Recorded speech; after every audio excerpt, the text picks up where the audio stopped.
in Week 10 of Season 3 of the LCC.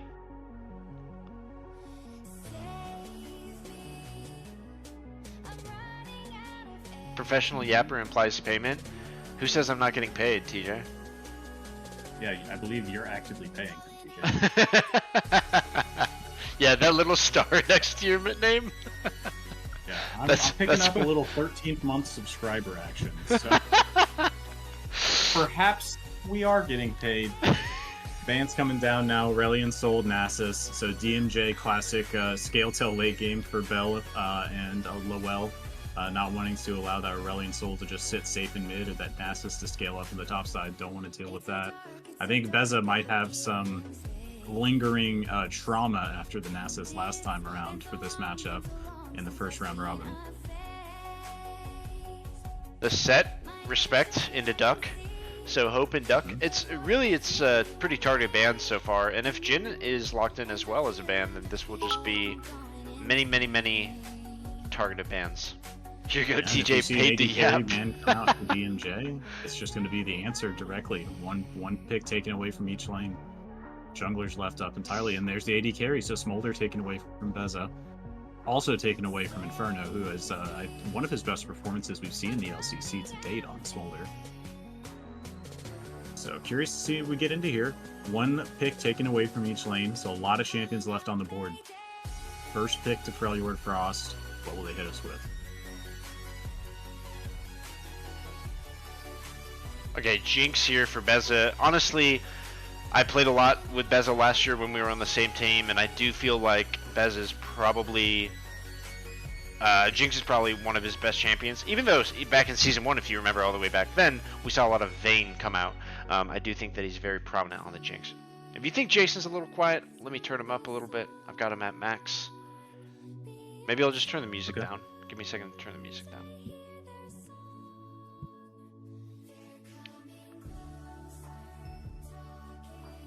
I could attempt to speak up. It may be better now. My AC just shut off.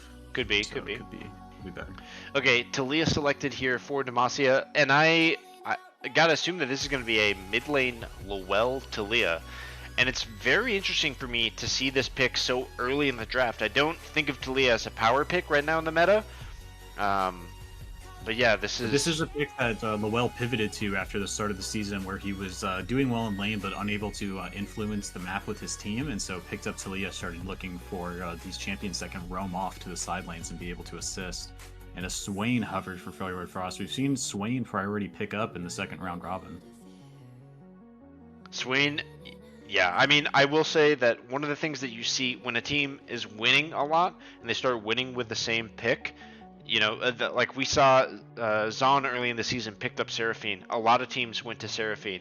We saw Demacia and Noxus both have good luck with Renata, and that pick has really skyrocketed in popularity. So Swain is kind of that third one that we're seeing now at this point in the season. And we'll see, honestly, the playoff meta could even continue to evolve as we're on a completely different map from week 9 going forward here. This, you know, the Spirit Blossom map really does play different. So the picks could change. Are different. You can get to level 6 before the objectives really start to pick up for you. You can come to level... Ooh, a Kale locked in for DMJ. I would assume this is going... Yeah, this is almost certainly going topside for Bell. Going to be playing his Kale scaling champ. They said no Nasus, so Bell, it's the last match of this regular season, whipping out the Kale.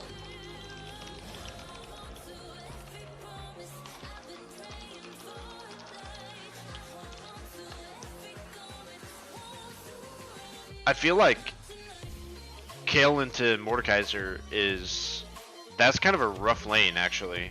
I think Kale is going to have a hard time accessing the lane, and Mordekaiser could scale up pretty easily here.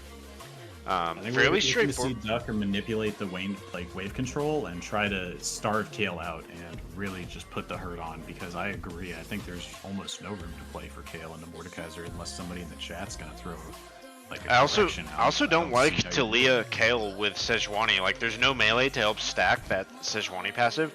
I don't know. Kale's melee. Not after level 6, right? Yeah, pre-6, see the ganks. I mean, I don't see a Maybe they'll get a It's more gonna be sick, dude. gank It's gonna off be sick. pre-6. Honestly, they can't gank him after 6, so if they do gank, it has to be pre-6. Olaf ban here means that they think that this Mordekaiser might not be going top lane.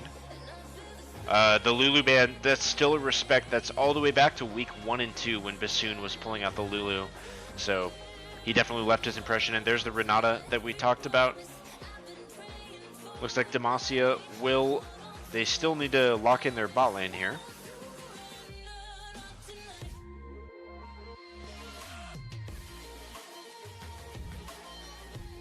So, Olaf taken away from Frost. Looking for jungle and I would imagine support, but this Swain could be flexing the support. This could be a Bassoon Swain pick. Galio makes a lot of sense. Galio That's definitely been a comfort pick in it. Again, with Boxy on the Sejuani and Chestnut on the Galio, it makes a lot of sense. I still wonder, though, Jarvan's not banned anywhere.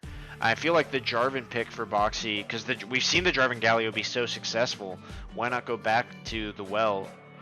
But yeah, they've obviously seen something here. And Xin Zhao will be picked up here for Freljord. Gotta assume that this is going to be a jungle Xin Zhao, right? So that is confirmed. Mordekaiser top. Might be a Swain support, though. We could see a mid counter pick here. I still think this is Swain support. Ooh, it's Swain mid, so it's the Nautilus support. Over to mid. And I like that. And I like this draft from Freljord. They're fairly all in on the mid game with the exception of Jinx to carry them through into the late game. And that's a lot of trust in the Beza basket, but with Xin, Mordekaiser, and Swain, and Nautilus, they should have plenty to be able to find picks, find engages, get the Swain and the Xin into fights, and take objectives. Some League of Legends. Let's watch some GD League of Legends, some GD LOL. Bringing you Week 10, our second matchup of the night. We've got Freljord Frost with Duck in the top lane, Impro in the jungle, Hope in the mid lane, Beza and Bassoon bringing you the bot side against DMJ, Demacian Justice, Ballistic 97 in the top side, Boxy in the jungle, Lowell in the mid lane, and Inferno and Chestnut for your bot side.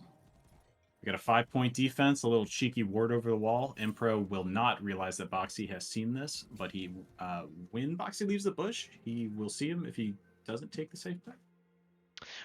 One very silly thing to note is that this similar to playing Lux mid, when you play Swain mid, it thinks that you are support. And so it will, if you try and go do that in a custom game, it will try to have you buy the support item. So glad to see Hope has not fallen prey to the Riot Games 200 years itemization. Yeah. I hate that they do that. Drives me crazy.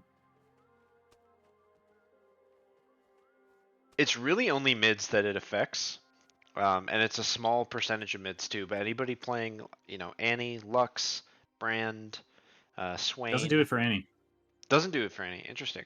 Yeah, that's true. I don't see any support much anymore, but enough of that. I am digressing. Let's get into the game here.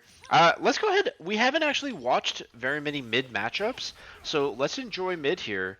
And just kind of watch them settle in. Bot lane who's got Galio. Yeah, no, you're right. I do feel like Bassoon is going to send a hook at any moment. That's a tumble forward into, a double, and instantly the cleanse comes out. Bassoon is split. It supports attacking the AD as the hook lands onto Inferno, and nice trade damage as Freljord is happy with that trade. Yep, the tumble forward means that the Silver Bolts are not yet online for Inferno, and Bassoon gets it better. Yeah, and that's level 3. It's a flash forward, the flash out, but he is going to land the follow-up hook. Ooh, one turret that actually will somewhat even that trade, and the fact that Bassoon ate that tower, that's really Demacia's only saving grace here, because this could have been a kill angle. So a nice play there, but it's multiple flashes out. 6 summoners burned bot, flash available for Beza, and barrier available for Inferno. Everything else is gone. But Inferno's dropped quite low as we get into level 3, so we'll see how this lane plays out. They're going to be on the back foot for now. That's a hook thrown. Hook coming out. He doesn't go for the follow-up auto though, so that's a nice decision. Nice patience there to be able to walk away from that. Yeah, let's take inventory topside. Duck with the obvious advantage early on into Kale. Both sitting at level 3, only 3 CS behind. So Wave has been pushed in, now going to bounce away as Duck goes deep for a ward. So trading some of his pressure onto this early game Kale to try to get extra vision. They see for sure that Boxy has cleared his topside. They have some information he should be coming bot.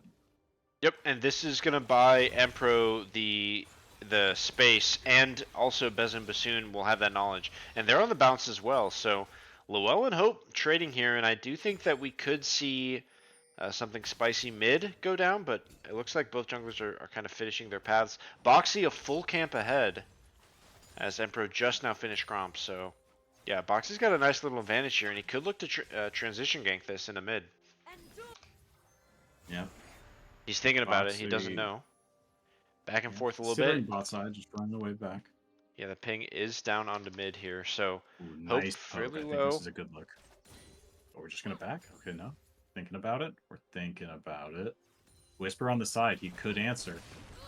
Yeah, Emperor could look for it. It's a flash out from Hope, and an honestly really nice respect flash there. But it's a good use of time there for Boxy. He did spend a lot of his time, but yeah, he ends up doing it. But he spent just as much of Empro's because he cancels the reset and Empro resetting after him. So Empro's still here actually, going to look for the well, going to walk around. Flash is available. Yep, and here he could just look for a trade of flashes, to be honest, because Lowell, he's got a nice little seismic shove here, and he gets Empro's flash. So Demacia with a little micro outplays here, mid jungle flash is burned so far. Now hasn't resulted in a gold lead yet, but that is going to be a pretty big tempo advantage when it comes to the way that they play this mid 2v2. And I would like to see Boxy now return gank, because the 2v2 mid is probably the best fight that Demacia can get right now. Yeah, I'm really anticipating either at his Raptors, which is a nice word from Hope. It's not going to catch him at the Raptors, but I expect him to either try for a gank, transitioning over to the bot side, but Lowell dropped very low. Probably going to have to teleport. Yeah, I think... So Dragon now on the board. Do we expect either of these teams to go for Dragon, or just go for the Grubs at 7 minutes? If I'm Duck, I want to be calling for Freljord to be playing through topside. The only scaling part of this lineup is bot side for Freljord, so I do expect Freljord to kind of look topside a little bit more. But that being said, it's not like Vayne can really contest the Dragon fight either. So it's up to Empro. Wherever Empro goes, Boxy should be looking to counter. So we'll have to watch. It looks like both of them have just gone back into a full clear, maybe a little bit of autopilot going on. Yeah, bot side might be a wash with the double scaling, but Bell on the top side is 20 CS down now. He has a big wave to pick up, so he's going to recover a bunch of that. But definitely Kale on the top side is going to be tough to take in their 3v3. Let's check gold really quick, now. Jason. What does this actually amount to? About 200 in top and 200 in bot for Freljord. Mid is fairly even. Boxy's about 200 up in the jungle, though. So that's where we've got, and it's a nearly even game. Just about 250 to 300 for Freljord. It's just a difference of these CS numbers. You take a look at that, and you can really see where all the gold is so far in this match. Dragon being touched now by Boxy, and Empro is in the bottom tri-brush. Yeah, I think excited to see how this plays out. Hook down on I think this is going to be a big, yeah, there's the hook, but here's the Weaver's Wall out, and Beza on the back line. A lot of damage going down, though, and it's a flash out, and Chestnut is still alive. So it's a first blood going over to the Demacia Justice, but they turn, and they pick up 2. That's both Bassoon and Emperor will drop. Hope is in. Massive ultimate on the 3. He cashes in. It's onto the well, but that's the third kill. It's a 3 for 3, and now Beza and Inferno, the 80s, into each other. It's auto, and it's one more. It's a triple kill as the Freljord pick up 4. They win the fight, and Beza is on the board with 3 already. A huge swing. Oh my, it's so quiet, and then at 7 minutes the whole game blows wide open. 7 deaths now from 0-0. And these feats of who got feats? I can't even tell. Feats of warfare for Jay, according to the chat log. What a turnaround. Beza picking up 3 kills on the backside of that. It was only a game of CS difference, but now 1,000 gold lead on to Freljord Frost. Beza sitting comfortably at 3,400 gold. He has almost 1,000 gold lead on Inferno. Yeah, the Swain damage there in the middle of that Another really engage in the turned Dragon that. now. Yeah, Empro's here though. Bassoon is trying to, but Beza's not quite here, and the mid laners are really battling this out. Lowell won that early trade, so I do think Emperor will have to give this up, but Bassoon doesn't want to. Chestnut is going to dive in. He's going to land the taunt onto the Nautilus, but not much damage is actually there. But Demacia does have control of the zone of the Dragon Pit, and so they will secure the neutral objective, and they are down just over 1,000 gold, but they pick up that dragon. Yeah, Bassoon just completing a support item, and then only one ward available to place. They just decide to back off. They don't want to risk it after they've just picked up gold lead. Beza was able to back and finish his Berserker's Greaves and pick up a BF sword. Going to grab himself a plate now on the bot side, and I like the move that Chestnut is just rotating up as Impro moves on to these grubs. Yeah, I mean, if Demacia can stack these, they've already got the kills. So if they can get a couple of these objectives, this is going to be, even though they're down in gold, feats are still fairly strong at this point. So that's the first one down. Trying to hook onto Inferno in the bot side, condemned back as the hook. Taunt is going to land onto Empro.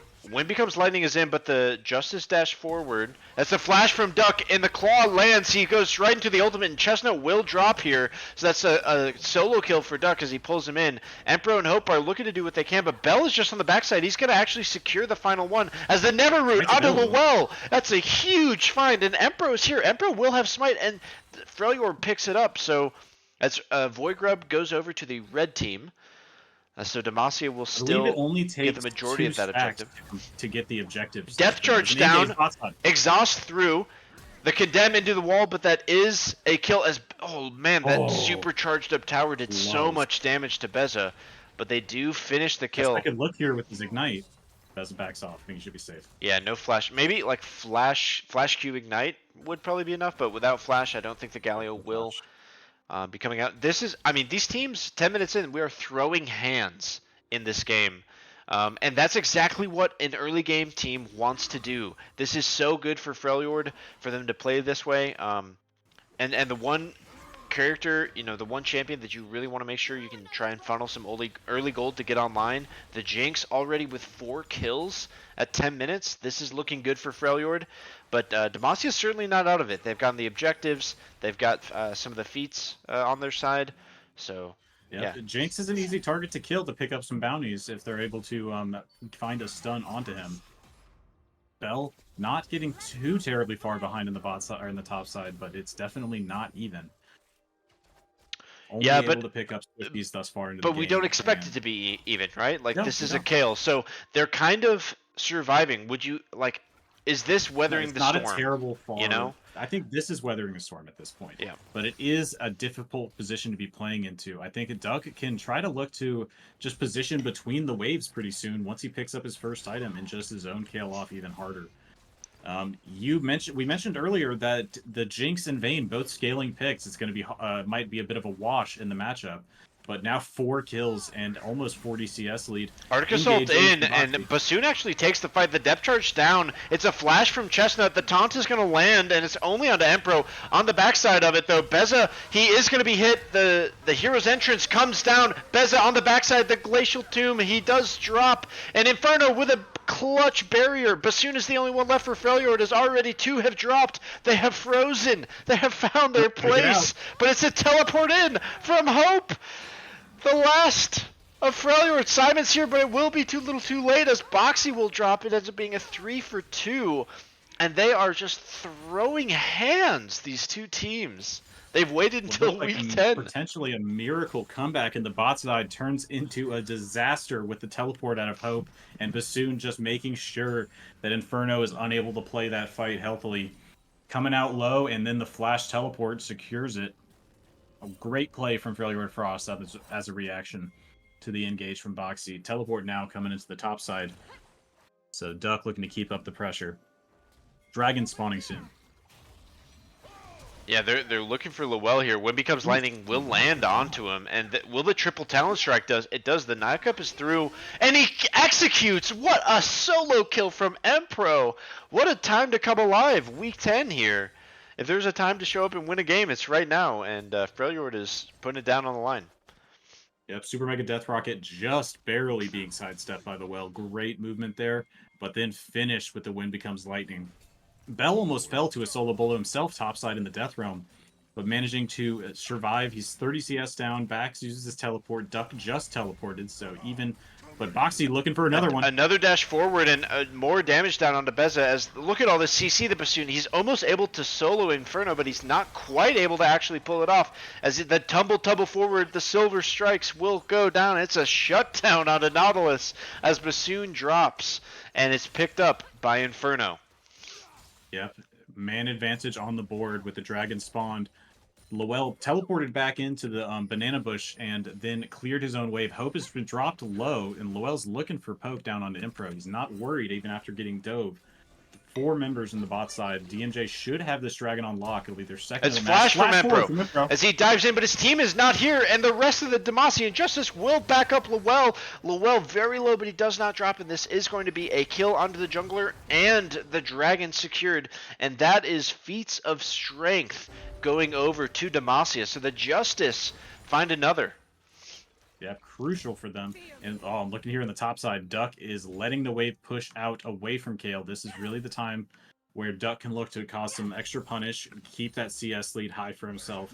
But it's not growing any bigger at this point. Another nice hook here from Nautilus. Yeah, nice damage, but able to actually tumble around. Now, Kale level 11, this is a really good point in the game for Kale, and he's just sat in his lane. Duck has tried to find plays, so he's not quite level 11 yet, so Bell has potentially something here, but he doesn't have a finish item. He might want to actually wait for item completion before he goes all in. Yep, he just needs to make sure this wave doesn't sit outside the tower, and Duck is trying to hold the freeze, but it's going to be difficult. Those creeps are quite low. Looks like he's able to secure it for a little bit. All right, rotation bassoon. Now. Lowell going out to the bot side. Towers dropped, so they want to keep the Vayne in the center of the map. Yeah, both supports kind of migrating towards mid. It looks like Inferno, now that that turret is down, looks like Inferno and Beza will reconvene as the new mid laners here at about 15 minutes. Fairly standard. Yep, it's about a, let's see, about a 700 gold lead still for Beza in the bot side matchup. We've got 1,200 gold lead for Hope over Lowell. So even after playing some really nice trades, just finding the better rotations, picking up kills on the board through some team play. 1,000 or it's a flash. Oh, Bell with a flash claw will miss. That so a nice evasion there from Bell to get the flash out topside. They were going for the gank there. They had Emperor topside, but he was on the ward, and the flash is just not going to be enough. So, nice job there to get that summoner spell for free.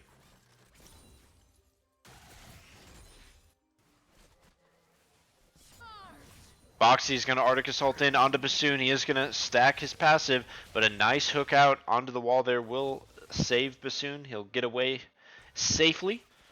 And they continue to scale. Both carries purchasing a Cole in this game. That's something that, maybe worth talking about for a second here is how a lot of the ADs in the league like to play a little bit more passive, a little bit more handshake lanes. And I do feel like you can get away with a Cole start in most situations. Now, this game specifically, to be honest, these carries have been fighting much more than usual, so maybe not the best optimization for this specific game, but that is something that we see. Both of them reset and bought Cole.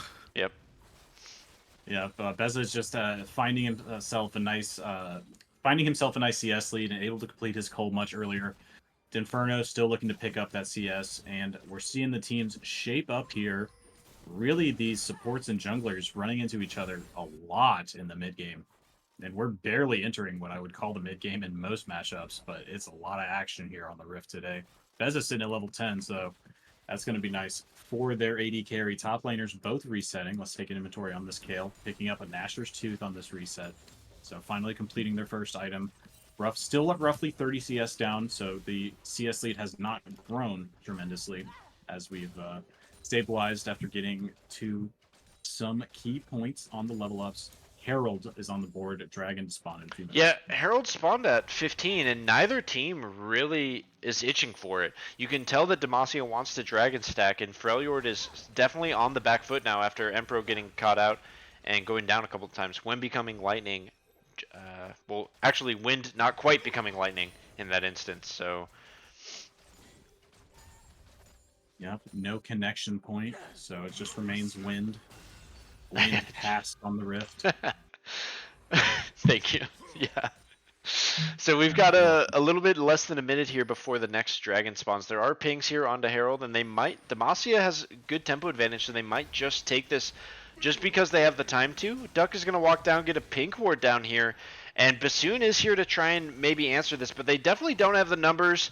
Empro's nowhere They're around. taking this fight in the floor. I don't think they should take this fight, but Duck could ult somebody and get a kill.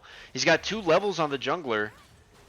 Bez is gonna rocket in. They get some damage. It's a flash out, and so Inferno is already flashed. So Lowell is here on the side. Wind becoming lightning, and that's the ultimate. A nice frozen tomb there from Boxy, the perfect target to potentially get Bell out, and he will just sidestep. They get away with it. Yeah, it looks like they're going to give up the mid tower on the backside of it, so a little bit taken away by Freljord Frost. They keep the pressure up, and the ping's down onto this dragon, so if DMJ's looking to dragon stack, they need to get her moving. Got a teleport coming to top side from Kale, and Freljord Frost are onto the dragon. This is a big moment for Freljord to actually be able to stop the heavy dragon stacking of Demacia, because I do think if it had been the other way around and this was Demacia's third but Freljord's Herald, I think that really puts a pressure point for them. So I like this to actually buy a little bit of the tempo back. Yeah, really going to want to see where DMJ makes use of that Herald. They've yet to crack any towers, and all of the towers are looking pretty healthy. Let me take inventory. Almost full HP top. Almost full HP across the board. Freljord Frost have been defending their structures very nicely. Yeah, I do think Freljord is going to want to be starting to push the lever forward a little bit more now. Bassoon going to walk into 2 here as Boxy and Chestnut will find him. He is able to flash out, and he's condemned away. So Lowell is there with a big Weaver's Wall across the back. And it's ultimates forward from everybody, and it does look like Inferno playing very far forward. It's a flash out as the hero's entrance will land onto 2 in the backline. Beza getting excited. It's 1 down for each side so far. Boxy hit with a Wind Becomes Lightning. A flash forward from Empro, and he's pushed back into his team. That's a double kill going over, and they continue to look forward, but a beautiful seismic shove out from Talia is able to get away, and he's collected by the rocket, and Beza finds Super one Mega more. Death Rocket finally connecting onto Lowell. He's managed to slink out of 2 so far. Beza said no more. They take the tower, and they take his life. Bell's still pushing the top side, but this is that lever. That's the pedal is hitting the floor as Freljord Frost take another one. That flank from Hope, honestly, a huge game time play from a big game time player, and that's exactly what Freljord needed in week 10 here. Beza up to 7, 1 and 2 on the Jinx, scaling hard. Again, remember when they picked it, blue side first pick, it is a power pick, especially in the hands of this player. Beza knows how to play this champion. Top as Bassoon eyeballs the situation. I think they should call out for this. Yeah, I think they should call this off. They're on a reset here. I think an Otacon fight for Freljord would be a really good look here. Oh, interesting. We've got a call in the chat. It's interesting to take inhib there. That's definitely true. This is a very early game inhibitor to take. They could have just taken the inhibitor tower and let it play itself out. I think it speaks. I agree, but I think it speaks to the way that they want to play the game.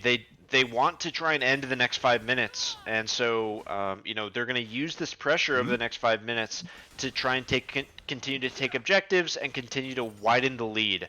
So they're not just going to stall out the game here with that inhib. They're going to use this additional mid lane pressure in order to try and crank this open. It's like they've got their hands in the wound, and now they need to pull apart as hard as they can. I think you're exactly right. That's a terrifying metaphor, but I believe when you are taking the early inhib, the only downside of taking the early inhib is that if you don't keep the pressure up, you're feeding farm into them. I think taking the mid inhib so they can retain easy control of the mid side is going to be crucial, and they need to make sure they keep the pressure up. Otacon going down. Yeah, look at Empro and Duck both on the rotation down here, and look at this mid pressure. Bell and the Kale and the Vayne, Inferno and Bell, they just cannot respond to this. So because of the mid inhib, it's a free Otacon, and that is really going to help them even out when it comes to the disparity between these comps in the late game. What is terrifying, Ian? Jinx with Otacon. You get excited and they're extra slow. How does 7 kill Jinx with Otacon? Yeah. And Lowell trying to get the maximum out of this champion, but 0, 4, and 5, not his best game in the LCC. So a flash forward from Duck, and he does land it, and that's the ulti down. Counter ultimate out from Bell, just the immediate respect, and they're turning the autos onto each other, but Duck will be able to pick it up, and it's a solo bolo in the top lane as Duck kills Bell one last time. Tower going down, I think Bell completed his objective, but another kill going over to Duck is never ideal. We have teleport available. Kale's still looking to scale. He's getting that split push in. He pulls the flash and the death realm out of Duck, but I don't think it's really going to amount to much as Duck pushes back down. Should be able to pick up this tower on the backside of the play. Yeah, it feels like Demacia cannot fight for anything at this point in the game. It's like they're waiting to turn online, and Jinx has gotten so fed, and the rest of their team is so far ahead that they're not online yet. They just can't do anything. So Herald is going to be murdered without getting a charge down. They get a free tower top after the kill. It is a reset. Take that Herald top side. It's in lieu of fighting for the dragon, I would say. And unable to pick up anything with the Herald drop. So I think that's gotta hurt. Looking for DMJ to make their way out to this dragon, but really, are we though? I feel like they need to give this. I really think that taking this dragon is not. I don't think they want this fight. I think Demacia. To be honest, we haven't seen them shy away from a fight this entire season. So I'm not sure if they'll start now, and it does look like Freljord will be uncontested here. I think this is probably the smart thing to do. Just continue. Kale is level 14. Let's see that Kale get to level 16, you know? Yep, see him pick up a second item as Kale's still floundering on a single item. Could be resetting to pick that up now. That would be huge for their top side of the map. Still pushing towards that level 16, 2 levels away for the Kale. Neverroot just missing. So Zhuani fairly tanky at this point, but with all 3 of them there, and easily Duck and Beza joining them, that could have been a quick pick there. So nice evasion from Boxy. Baron, spawning in 15 seconds. Lowell does have teleport, so Demacia is doing a good job. They've got the side pressure, but this Baron is going to be started on spawn here, and Freljord looking to continue to press onto the throttle as hard as they can. A nice, spotlight there, landing onto Inferno. Chestnut really can't contest, and Bell is in there. Boxy's in for the steal, but it is smite secured by Freljord, and Boxy will drop subsequently. Nasty chain CC there. No opportunity to flash back over the wall. I think I respect the attempt. They send one over, they go for it. It was close, and Freljord Frost come away with the pickup. Yep, and Lowell, they decided not to call for the fight. Again, Kale still on just one item. Fairly expensive items that this champion buys. So going for a death trap. Curious for a second item when you're playing from so far behind. They're gonna siege. They're not gonna use this Baron to get anything. They're just gonna go straight for the end here. Massive damage coming out. 2 flashes instantly from the engage from Chestnut, but a nice counter engage as Hope now looks to go forward. Big rocket landing onto Inferno, and the flash away from the wind become lightning, and that is gonna be the Swain ulti now down and on cooldown. Arctic Assault in from Boxy leaves 1 number down. Yeah, that's nice to get Hope's flash there on the back end of that. So they hold on to all of their towers, and that is their first push of Baron. I believe there's still, about 60% of Baron is left, so they might be able to get another play. But that's probably the majority of their Baron play, was looking for that end. Yeah, but they're going to come back out here, probably shove out top and bot. They've got a refreshed inhib take, and going to need to be looking for more. Dragon spawning in, I believe, about 3 minutes. So DMJ, they have their time. I don't hate that look, but I do think that it was greedy, and Demacia did a good job to punish the greedy play. I don't hate that they took a greedy play, but yeah, at the end of the day, they are able to, because of that, they withstand that Baron power play, and now they're a little bit more spread. So we'll see. They might be able to get a bot tier 2 as a result of their Baron. Bell needs to be absolutely rushing to 16 as hard as he possibly can before rotating down to this. The Baron should be dropping off in about 2 Oh, more a waves, hook! but they need to The clear out. hook of destiny! And Lowell will drop a massive play from Bassoon. That's a double kill already going over to Beza. And a teleport top lane from Duck. He's going to look, and it's a Empro dashing in onto Inferno. The barrier comes out, but there's no more flash. Turret shots are landing onto the Swain. A lot of damage here onto Freljord as Bell is going to teleport away. Duck counter teleports in the fall. Another hook from Bassoon. Bassoon and Beza teaming up. The Freljord Frost. They had trouble all season, but they have shown up tonight, and that is going to be game going over to Freljord. GG. And that means that we won't have a tiebreaker between